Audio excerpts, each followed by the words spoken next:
Apprendre, c'est prendre ce qui est en dehors de moi.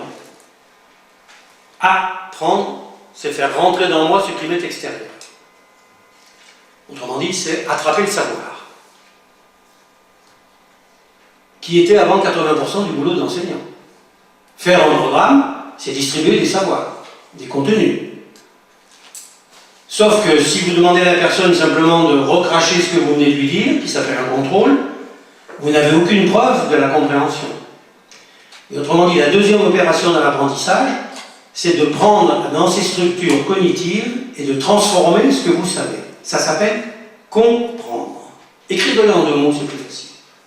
Comprendre, c'est prendre dans ces structures. Autrement dit, c'est redire avec ces mots, avec ces images, avec ces expériences, ce qu'on vient de vous dire. Et vous avez là le cœur, en fait, de l'éducation. Éduquer, c'est tirer l'autre sur un autre chemin. Pour qu'il prenne un autre chemin, il faut changer son registre. Il faut changer sa technique, il faut changer ses stratégies.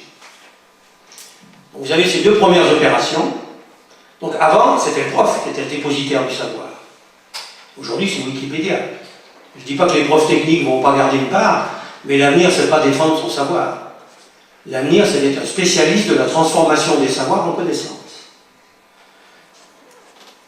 Une fois que vous l'avez fait rentrer dans votre tête et que vous l'avez compris, 3e question, alors vous en faites quoi?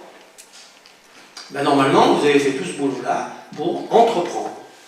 Sans jeu de mots toujours. Entreprendre, c'est prendre entre moi et le monde. C'est me poser comme acteur en face du monde. Et c'est exister en tant que personne. Vous avez une manière très rapide, une première trilogie. Pour apprendre, il faut prendre ce qui m'est extérieur pour en faire une substance pour moi. Substantifique moi, le disait le père Rabelais. Mais pour le faire, moi j'ai besoin de remouliner dans mon appareil, dans mes structures, de le transformer pour que ça ait du sens, ça s'appelle comprendre. Mais je ne veux pas le laisser dans le magasin, il faut que je le réutilise. Je vais le réutiliser, 1, pour exister comme personne, et surtout 2, pour exister en face des autres. Être compétent, c'est montrer à la société qu'on est capable d'agir avec elle dans un sens. On n'existe que dans le regard des autres, disait Sartre. Donc la compétence est forcément sociale. Donc vous avez ces 3 opérations, et dans les 3 opérations, vous en avez une qui aujourd'hui est un enjeu très fort. Il va falloir lâcher la détention du savoir pour devenir des experts de la transformation du savoir en connaissance. Si on le fait, il y aura toujours une éducation. Si on ne le fait pas, ils le feront sans nous. Et ils le feront donc autrement. Et dans ce qu'on voit, plutôt mal. Et donc il va falloir repositionner l'expertise. On verra aussi que c'est une des expertises à développer dans les projets territoriaux. Qui donne du sens à tout ce qui est fait différemment dans la même journée? Qui donne de la cohérence? Ça, c'est la première entrée. La deuxième entrée de l'apprentissage, elle est plus rapide. Je vous les donne simplement pour terminer cette partie-là. C'est les grandes lois qui se dégagent comme ça sur le plan universel. La première loi, elle est très simple, c'est on n'apprend que ce qui a du sens. Par conséquent, rentrer par le sens. Le contenu tout seul n'a aucun sens. Savoir les dates de la guerre de 14 tout seul, ça n'a aucun sens. Si ça ne vous permet pas de vous positionner dans l'histoire et de vous positionner par rapport à ce que vous savez. Or, le sens est dans la complexité. Il n'est pas dans l'accumulation des programmes. Deuxième loi, je n'apprends que si j'ai une représentation de mon apprentissage réussi. C'est-à-dire, dites-moi ce que je vais faire à la fin, qu'est-ce que je vais mobiliser, qui me montre que j'ai compris. C'est tout l'enjeu de la compétence et tout l'enjeu du projet. Projet et compétence, c'est exactement la même bataille. La compétence, c'est un projet d'apprentissage. Et donc, ça veut dire qu'il faut donner les indicateurs et les critères au mois de septembre pour le travail qu'on va regarder au mois de juin. C'est bien de ça dont je parle. Et dans un projet d'établissement, vous donnez les critères et les indicateurs aujourd'hui pour dans 3 ans, si votre projet est à 3 ans. Vous allez vous tromper, mais c'est pas grave, de toute façon, vous pouvez que vous tromper. Donc après, vous allez réguler en expliquant pourquoi. Troisième loi, vous la connaissez aussi, je n'apprends vraiment que si je suis en sécurité. C'est-à-dire que lorsque je vais me tromper, on ne va pas m'engueuler, mais on va me dire qu'il vaut mieux se tromper parce que c'est en se trompant qu'on apprend. Autrement dit, il faut qu'il y ait une position bienveillante. Dans les pays anglo-saxons, on apprend par l'erreur. Dans les pays comme le nôtre, l'erreur est une faute. Sauf que la faute est morale. Ça, c'est une vieille tradition judéo-chrétienne. C'est pas possible qu'ils apprennent et qu'en plus ils soient contents, quoi, disait Durkheim. Il faut souffrir pour apprendre. Bien sûr que non. Il y a plein d'autres pays qui font autrement. Et ils apprennent mieux. Dernière loi dans ce champ-là, je n'apprends que si on me demande ce que je sais déjà. Que si on prend en compte ce qu'on appelle le déjà là. Surtout quand on travaille avec des adultes. Il y a des gens qui en savent plus que vous. Ils sont en formation avec vous, on ne leur demande pas ce qu'ils ont fait, et on fait comme s'ils étaient vierges. Dernière loi rapide. 1, on apprend toujours tout seul.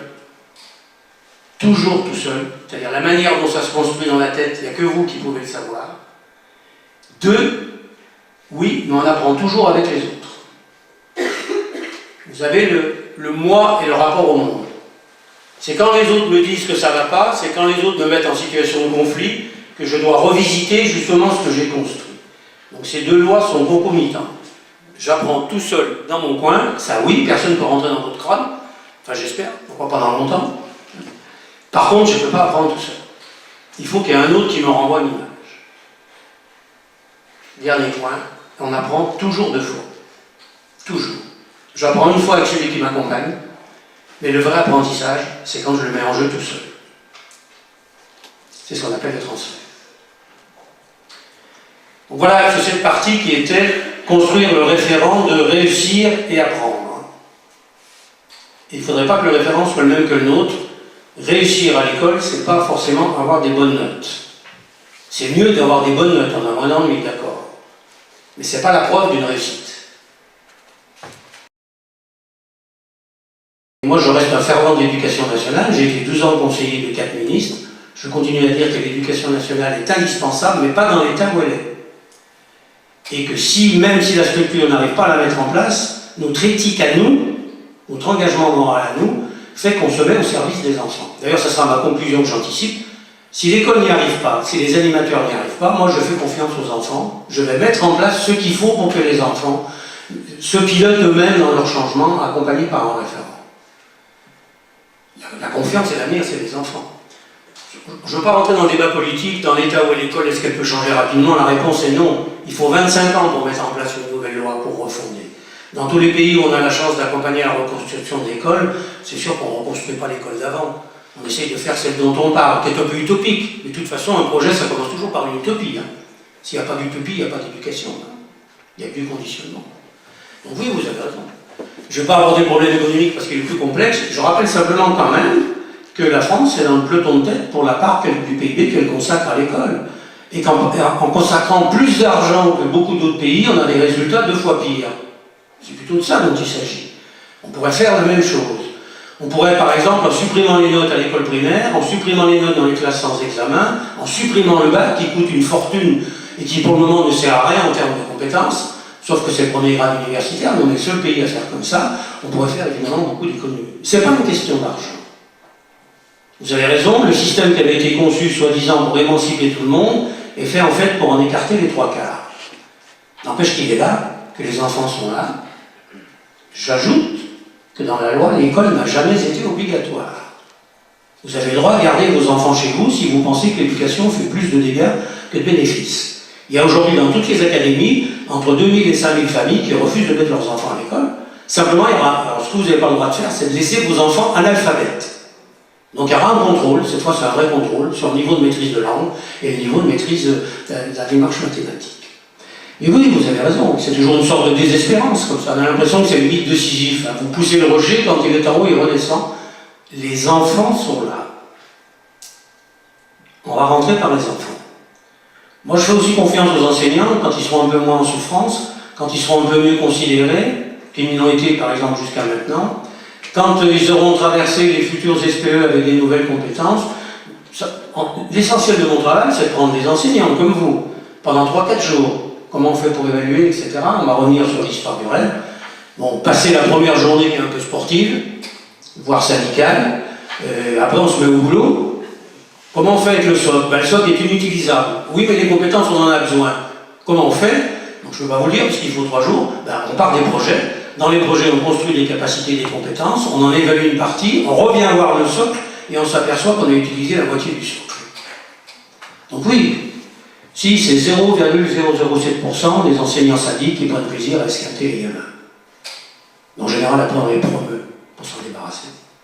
On les nomme ailleurs. Le problème, c'est que des fois, ils finissent d'Azen. Non, moi, je reste sur l'espoir. Et puis, vous voyez mon âge, je connais vraiment bien une trentaine d'écoles dans le monde, j'en connais une petite centaine. Je ne connais aucune qui fasse envie.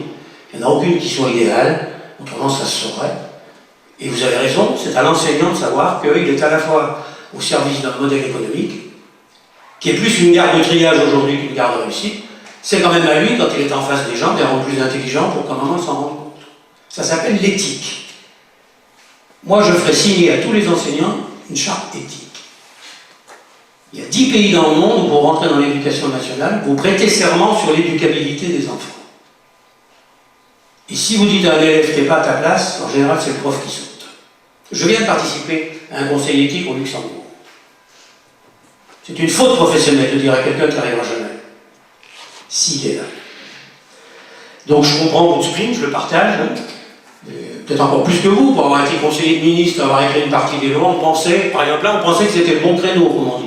La bonne fenêtre, tout le monde à gauche. Tout le monde à gauche, mais les esprits sont restés à droite. Entre ce qu'on a écrit et ce qu'il y a dans la loi, il en manque les 9 dixièmes.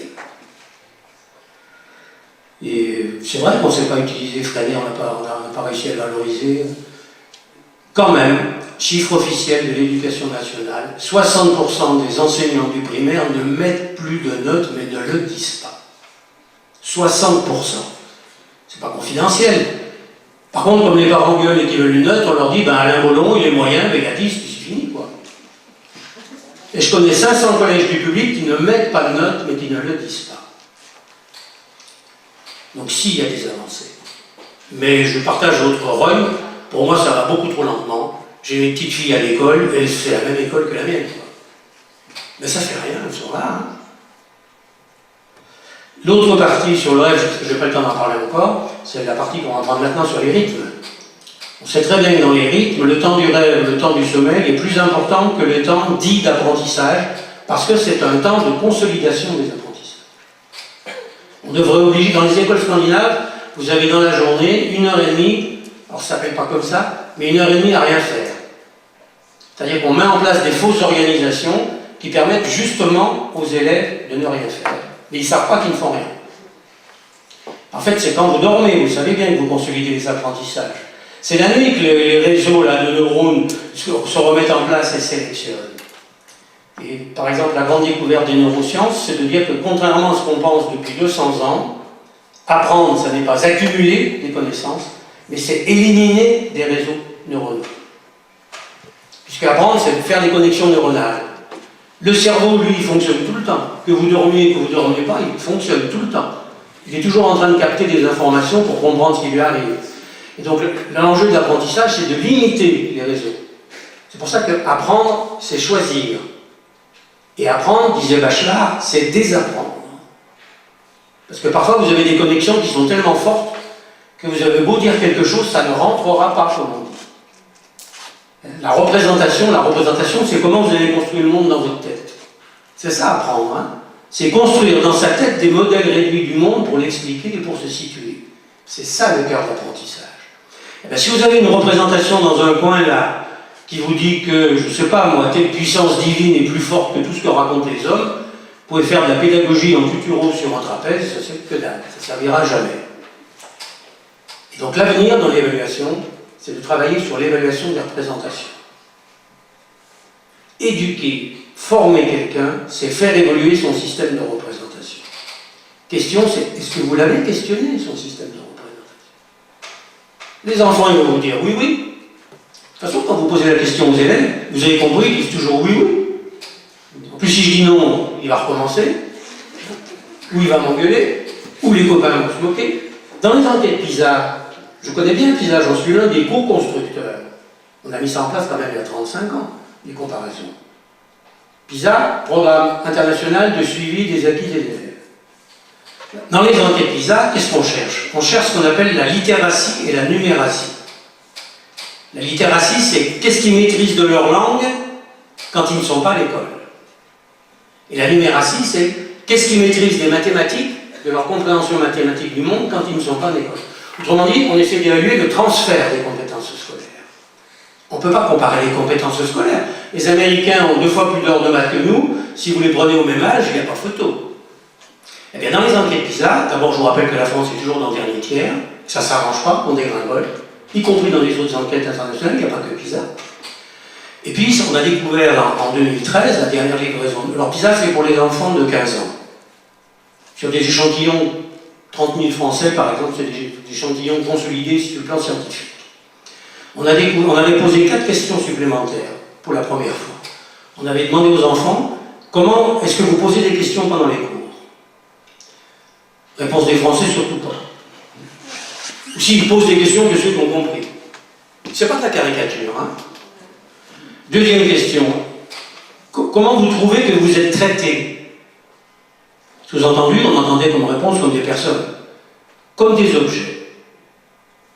Tous les pays latins, ça c'est pas franco-français, tous les pays. Tous les pays à fort contenu, on ne s'occupe pas de la personne, on s'occupe du réservoir rempli ou pas rempli. C'est pour ça qu'on fait le contrôle et qu'on mesure avec des notes. Troisième question. Est-ce que vous avez l'impression que quand vous avez des difficultés, vous allez pouvoir être aidé par les enseignants? Dans tous les pays latins, je vous rappelle, c'est quand même 80% de la culture scolaire du monde, la réponse est non. Du genre, on nous demande quand même, il y a une petite bricole, mais en fait, on n'a toujours pas compris. Et surtout, la dernière question, finalement, comment vous vous sentez à l'école? Là, la France est dernière sur les 47. Réponse des élèves. C'était une question ouverte, c'est-à-dire que la réponse n'était pas préparée.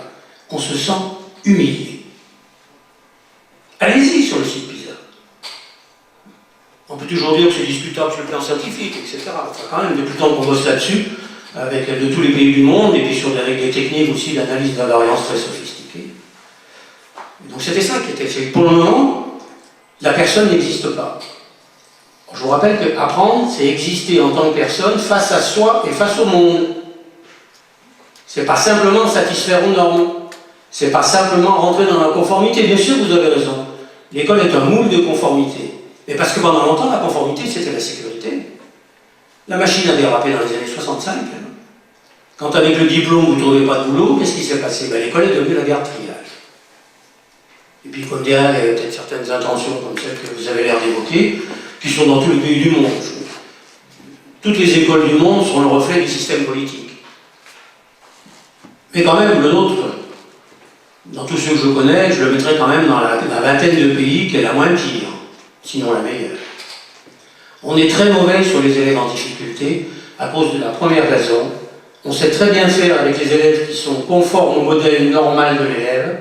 On ne sait vraiment pas faire quand en face, ils ne comprennent pas ce qu'on fait. On recommence ce qu'on appelait l'individualisation et l'individualisé. Oui, mais je vous redis la même chose selon la même organisation théorique, donc je ne comprends toujours pas. En fait, plus vous m'expliquez, moi je comprends. Si on en sauve 1 sur 11. L'aide individualisée. Et sur la part du rêve, on y reviendra tout à l'heure. Par exemple, dans vos projets éducatifs territoriaux, par exemple, ça je pense que vous le savez, il ne faut absolument pas charger la pause méridienne. C'est la pire des heures pour apprendre. Vous connaissez les moments, il y a un moment le matin, il y a un moment avant midi, il y a un moment en fin d'après-midi, il y a un moment le soir. Le moment le soir est trop important, il est trop long, on ne le fait pas. Mais avec des adultes, la bonne heure c'est maintenant, c'est 21h, 22h. Hein. En fait, les rythmes biologiques, c'est assez simple. Prenez le fonctionnement de l'estomac. Si c'est lui qui est en train de maîtriser l'ensemble de l'énergie, vos neurones ne peuvent pas en même temps contrôler la digestion et puis la digestion des concepts, quoi. Donc on sait très bien qu'à 1h le matin, après le petit déjeuner, quand il y en a, s'il n'y en a pas, déjà celle-là, elle passe à l'as. Il y a, à partir de 11h30, ils ont faim, c'est pas la peine. Ils sont en train de demander ce qu'ils vont manger, c'est pas la peine de leur parler de la Martine et d'Elvire. À 2h l'après-midi, vous savez ce qui se passe? Oui. Ils dorment les yeux ouverts, ils ont la technique, hein, ils sont très bons. Hein. Mais les adultes aussi. Hein. C'est pour ça qu'entre 15 et 18, c'est les meilleures heures. Reste un 4e moment dans la journée, c'est après le repas du soir, à peu près 1h30, 21h. Quand on travaille avec les adultes en université d'été, on travaille toujours entre 21h et 23h. Vous avez 4 moments dans la journée, et on sait très bien que dans une heure de cours, vous avez 4 minutes et demie. 1 minute et demie après le quart d'heure de rentrée. Quand ils rentrent, c'est pas la peine de leur dire des trucs importants, ils ne sont pas assis, ils n'ont pas sorti leurs affaires, ils n'ont pas encore sorti les mains des poches. Si vous attendez les 5 minutes avant la sortie pour leur dire ce qui est important à faire, vous êtes tranquille, ils ont déjà fermé les cartables.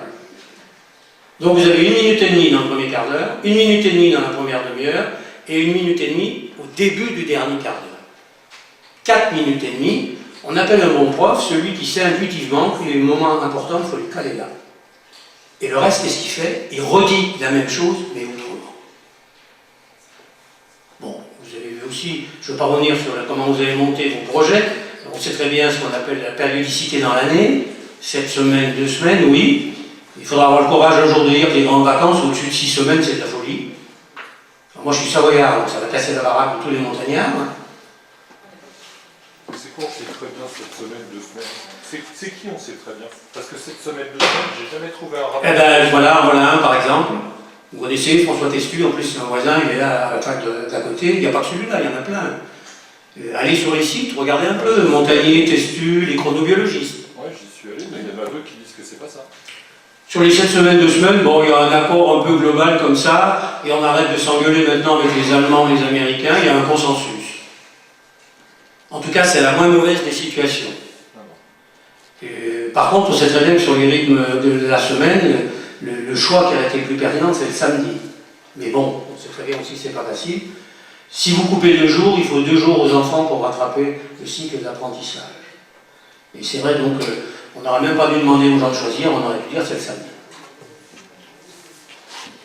Alors après, on peut toujours discuter, sortir comme ça un expert qui ne dit pas la même chose que les autres. Mais moi, je reste de mon point de vue à moi, UNESCO, où on essaye de trouver ce qu'on appelle des invariants. C'est-à-dire que dans plusieurs études internationales, de plusieurs cultures différentes, on trouve comme ça un certain nombre d'éléments qui, pour le moment, tiennent à peu près la route. Comme les compétences, sur lesquelles on s'engueule tout le temps, ou les capacités. Mais à un moment, il faut bien choisir quand même. Mais on peut imaginer une école sans cours et sans vacances. On peut imaginer des temps de formation en alternance. On n'est pas obligé de décider qu'il y a besoin de vacances. Par contre, il y a besoin de temps de latence. C'est pour ça que le rêve, le rien faire, la nuit, le sommeil, en fait c'est le sommeil qui est déterminant dans les rythmes scolaires. Vous savez que chaque fois que vous grignotez sur le sommeil, vous grignotez sur les apprentissages.